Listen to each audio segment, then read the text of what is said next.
Welcome to another episode of Rakib Hasan academy. আজকে আমরা নবম শ্রেণীর ইংলিশ অ্যাসাইনমেন্ট নিয়ে আলোচনা করব। ইংলিশ অ্যাসাইনমেন্টের ইন্টারফেসটা এরকম আমরা দেখতে পাচ্ছি। এখানে ইউনিট 5-এর লেসন 1 এবং ইউনিট 5-এর লেসন 3 দুইটা লেসন আছে। এই দুইটা লেসনের সেকশন ডি এর অ্যান্সার করতে হবে। আমরা প্রথমে আমাদের পাঠ্যপুস্তকের ইউনিট 2টা দেখে নিব। আমরা ইউনিট 5-এর লেসন 1 হচ্ছে the great of the mighty reverse. আমরা এইটা পড়ে নিব। অ্যাসাইনমেন্টটা পুরো করার আগে আমরা এটা সুন্দর করে পড়ে নিব, তাহলে অ্যাসাইনমেন্টটাকে সুন্দর করার জন্য, সঠিকভাবে এবং ভালো করে লেখার জন্য, বোঝার জন্য আমাদের ক্ষেত্রে সহজ হবে। তাই তোমরা এটাকে সুন্দর করে আগে পড়ে নিবা। আমরা এখন দেখতে পাচ্ছি এখানে সেকশন ডিটা হচ্ছে একটা ফিল ইন দ্য বক্স, অর্থাৎ এখানে বক্স থেকে নিয়ে, এই বক্স থেকে ওয়ার্ডগুলোকে নিয়ে আমাদের এই গ্যাপের মধ্যে বসায়া এটার একটা মিনিংফুল অর্থ করতে হবে। আমরা দেখতে পাচ্ছি বলতেছে complete the summary of Meherjan life with word and fresh from the box. তো আমরা এটার অ্যান্সার শিট দেখি। আমরা এখানে দেখতে পাচ্ছি আমাদের এখানে যে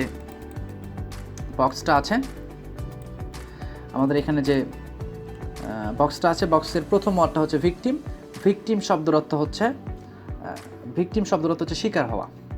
অ্যাফেক্ট মানে প্রভাবিত হওয়া, ক্লোজ টু মানে কাছের, আর স্লাম ডিউলার মানে হচ্ছে বস্তির বাসিন্দা, হোমলেস মানে গৃহহীন, থ্রেট মানে হুমকি, এক্সাম্পল মানে হচ্ছে উদাহরণ, ডিউ টু মানে হচ্ছে কারণ, আর শর্টেজ অফ ফুড অর্থ হচ্ছে খাদ্যের অভাব। 1 লাখ এটা একটা টাকার অঙ্ক বোঝানো হচ্ছে। এখন আমরা চলে আসি আমাদের এই যে ফিল ইন দ্য বক্সটা আছে, আমরা এই টপিকটা একটু পড়বো সুন্দর করে। বলা হচ্ছে মেহেরজান ইজ এ ট্রিপিক্যাল, এখানে হবে হোমলেস, এখান থেকে আমরা হোমলেসটাকে নিয়ে এখানে ইউজ করব। তাহলে হচ্ছে Meherjan is a typical homeless woman who live in a slum. Meherjan হচ্ছে একজন গৃহহীন নারী যে একটা স্লামে অর্থাৎ বস্তিতে বসবাস করে। She lost her shelter and properties, সে তার বসতি এবং সম্পত্তি হারিয়েছে। Due to the erosion of the river Jamuna, অর্থাৎ যমুনা নদীর ভাঙনের কারণে সে তার বসতবাড়ি এবং সম্পত্তি হারিয়েছে। She also lost her family, সে তার পরিবারকেও হারিয়েছে। Her husband has died of disease causes by poverty and shortage of food, তার স্বামী খাদ্যের অভাব এবং দরিদ্রতার কারণে মারা গিয়েছে। কাজে আমরা এখানে ডিউ টু এবং এখানে শর্টেজ অফ ফুডটা ইউজ করব। এখন আমরা দেখতে পাচ্ছি বলা হচ্ছে নাও শি ইজ অনলি এখানে মিনফুল অর্থ হচ্ছে স্লাম ডিউলার। আমরা বলতে পারি now she is only a slum dweller, অর্থাৎ সে এখন শুধুমাত্র একজন বস্তির বাসিন্দা।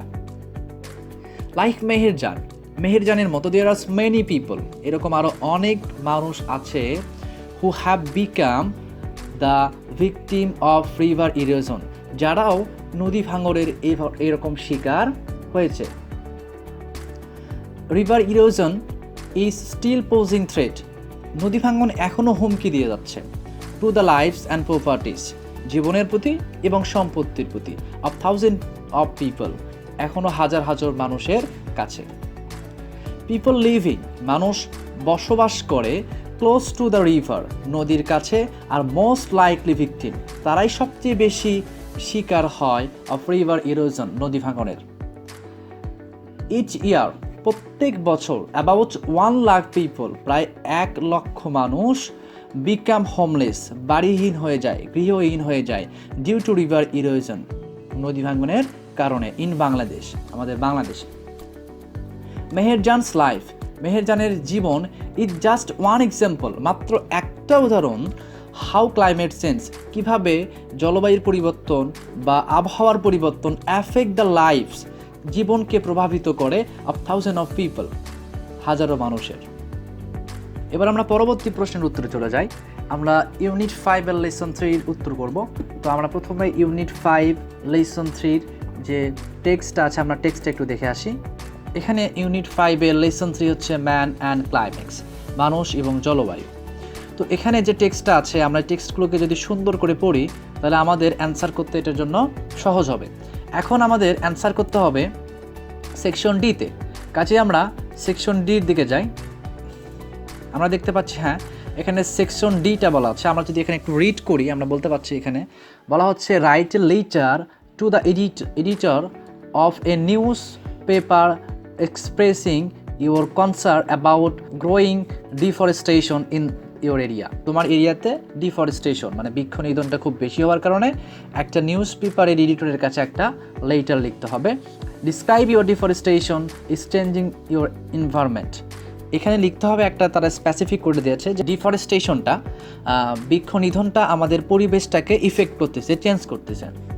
Also suggest what action could be taken to stop cutting down trees. এবং আরও বলতেছে যে কোন কোন ইনস্ট্রাকশনগুলো ফলো করলে এই জিনিসগুলোকে অফ করা সম্ভব, ডিফরেস্টেশনকে অফ করা সম্ভব। Follow the clue below. এখানে কিছু ক্লু দেওয়া আছে, এই ক্লুগুলো আমরা মেনটেন করে এই কাজগুলো করতে পারি। যেমন ডেঞ্জার কজেস অফ ডিফরেস্টেশন, বৃক্ষ নিধনের বা গাছ কাটার, বেশি করে গাছ কাটার ফলে যে ধরনের সমস্যাগুলো হতে পারে। Increase of carbon dioxide in the atmosphere, আমাদের বায়ুমণ্ডলে কার্বন ডাইঅক্সাইডের পরিমাণ বেশি হয়ে যায়। গ্রিন হাউস ইফেক্টটা বেশি হয়ে যায়। আমরা জানি গ্রিন হাউসটা হচ্ছে একটা চাদরের মতো, যেটা কার্বন ডাইঅক্সাইড দ্বারা পরিপূর্ণ এবং সেটা সম্পূর্ণটা আমাদের পৃথিবীকে পরিমণ্ডলিত করে আছে, পৃথিবীর তাপমাত্রা বৃদ্ধি করে। এটাকে বলা হয় green house effect. Making people aware of the advance effect of deforestation, অর্থাৎ এই যে ডিফরেস্টেশনের ফলে আমাদের কী সমস্যা হতে পারে এই জিনিসগুলো বলতে হবে।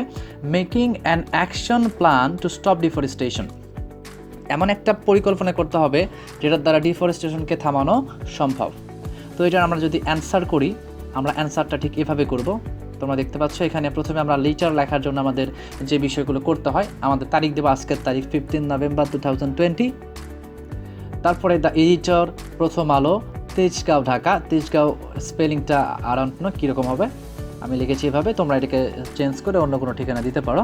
তারপর আমরা লিখতে পারি, sir I should be highly obligated if you kindly publish the following letter in your estimated daily in the interest of the public.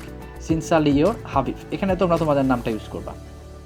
তারপর আমরা যেভাবে একটা রিপোর্ট তৈরি করে, লেটার তৈরি করে, সেভাবে আমরা এখানে তার একটা হেডলাইন দিয়েছি, হাউ ডিফরেস্টেশন চেঞ্জিং এনভায়রনমেন্ট, কীভাবে এনভায়রনমেন্টটা চেঞ্জ করতেছে বৃক্ষ নিধন। এখানে আমরা যেটা লিখেছি, তোমরা ইচ্ছা করলে স্ক্রিনশট করে এখান থেকে এটাকে কপি করে তোমাদের টেক্সট বুকে লিখতে পারো, অথবা এইটা সম্পূর্ণটা দেখে লিখতে পারো। কাজে আমি এটাকে একটু তোমাদের বোঝার সুবিধার্থে এটাকে স্পেলিং সহকারে, এর উচ্চারণ সহকারে বাংলা অর্থ বলে দিব। বলা হচ্ছে, deforestation means cutting down trees in a large number. Deforestation অর্থ হচ্ছে বেশি পরিমাণে গাছ কাটা। The cause of deforestation are many, এই ডিফরেস্টেশনের অনেকগুলো কারণ হতে পারে। Bangladesh the most heavy populated country in the world, Bangladesh মোটামুটি সব জনবহুল দেশের মধ্যে একটা জনবহুল দেশ। The huge number of population need more shelter, agriculture land, fuel and furniture etcetera. তো এই বিপুল পরিমাণ জনসংখ্যার প্রয়োজন হয় শেল্টার, বাসস্থানের, এগ্রিকালচার ল্যান্ড, চাষাবাদ সংক্রান্ত জমির, ফুয়েল জ্বালানির, অ্যান্ড ফার্নিচার মানে আসবাবপত্রের। ফর অল দোজ রিজন, এই সকল কারণে পিপল কাট ট্রিজ, মানুষ গাছ কাটে। মোরওভার দেয়ার আর সাম ডিসঅনেস্ট পিপল, এখানে কিছু অসৎ ব্যক্তি আছে, হু কাট ট্রিজ, যারা গাছ কাটে, ইন আওয়ার ফরেস্ট, আমাদের জঙ্গল থেকে, টু মেক মানি, টাকা উপার্জনের জন্য। The effect of deforestation are may be described, sorry এখানে টেক্সট একটু ভুল আছে, এরকম হবে, the effect of deforestation are many to described. ডিফরেস্টেশনের অনেক ক্ষতিকর দিক আছে বা প্রভাব আছে, যেটা আমরা ইচ্ছে করলে লিখতে পারি। The destruction disturb our ecological balance, আমাদের যে বাস্তুতন্ত্র আছে, আমাদের যে বাস্তুতন্ত্রটা আছে, যে বাস্তুতন্ত্রটাকে এই আমাদের গাছগুলো খুব ভালো করে মেনটেন করে, খাদ্য উৎপাদন থেকে শুরু করে বিভিন্ন ধরনের গ্যাস নির্গত, কার্বন ডাইঅক্সাইড গ্যাস গ্রহণ, এই বিষয়গুলোকে কী করে, ডিস্টার্ব করে। ডিউ টু ডিফরেস্টেশনের কারণে carbon dioxide is increasing world wide, carbon dioxide পুরো পৃথিবীব্যাপী কী হচ্ছে, বৃদ্ধি পাচ্ছে। অ্যাজ এ রিজাল্ট, যার ফলাফলস্বরূপ, the world is becoming warmer, মানে বিশ্বটা বেশি উত্তপ্ত বা গরম হয়ে যাচ্ছে। The sea level is rising, মানে সমুদ্রের যে পানির যে উচ্চতা এটা বৃদ্ধি পাচ্ছে। and many part of the world is going to be influenced by the sea in recent future. বিশ্বের বিভিন্ন পার্টে, বিভিন্ন অংশে বা বিভিন্ন জায়গায় এটা কি হচ্ছে, পানিটা উপরে দিকে উঠে যাচ্ছে, ফলে আমাদের দেখা যাচ্ছে রিসেন্ট ফিউচারে আমাদের কি হয়ে যাবে, এই বিশ্বের অনেক জায়গাগুলো পানির নিচে চলে যাবে। অন দ্য আদার হ্যান্ড, এবং অন্য অবস্থায় দেখা যাচ্ছে নিউ এরিয়া অফ ওয়ার্ল্ড, কিছু কিছু নতুন জায়গা বিশ্বের আর টার্নিং ইনটু ডিসার্ট, সেটা মরুভূমিতে রূপান্তরিত হচ্ছে অ্যাজ আ রিজাল্ট অফ ডিফরেস্টেশনের কারণে। So if we destroy trees, যদি আমরা গাছকে নিধন করি বা নষ্ট করি অ্যাট র্যান্ডম, এভাবে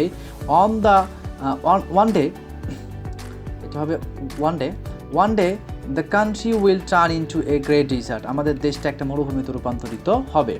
দে উইল বি ডিস্ট্রয়েড, এগুলো ধ্বংস হয়ে যাবে। They will be no rain, এখানে কোনো বৃষ্টি হবে না।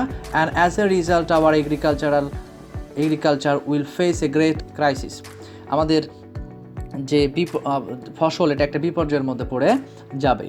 The country will be unsuitable for living, আমাদের দেশটা বসবাসের উপযোগী থাকবে না। So immediate measure should be taken to stop deforestation, তো আমাদের খুব দ্রুতই বা এখনই আমাদের ডিফরেস্টেশনটাকে রোধ করতে হবে। People should be made aware of tree plantation, মানুষকে আমাদের সজাগ করতে হবে ট্রি প্লান্টেশন করার জন্য থ্রু ম্যাস মিডিয়ার দ্বারা। Tree plantation programme should be extended throughout the country, আমাদের সমস্ত দেশব্যাপী এটাকে ছড়িয়ে দিতে হবে। তো আমাদের লেটারটা এই পর্যন্ত ছিল, আজকে আমাদের পর্ব এই পর্যন্তই। পরবর্তী পর্ব দেখার জন্য আমার চ্যানেলে সাবস্ক্রাইব করতে ভুলবেন না।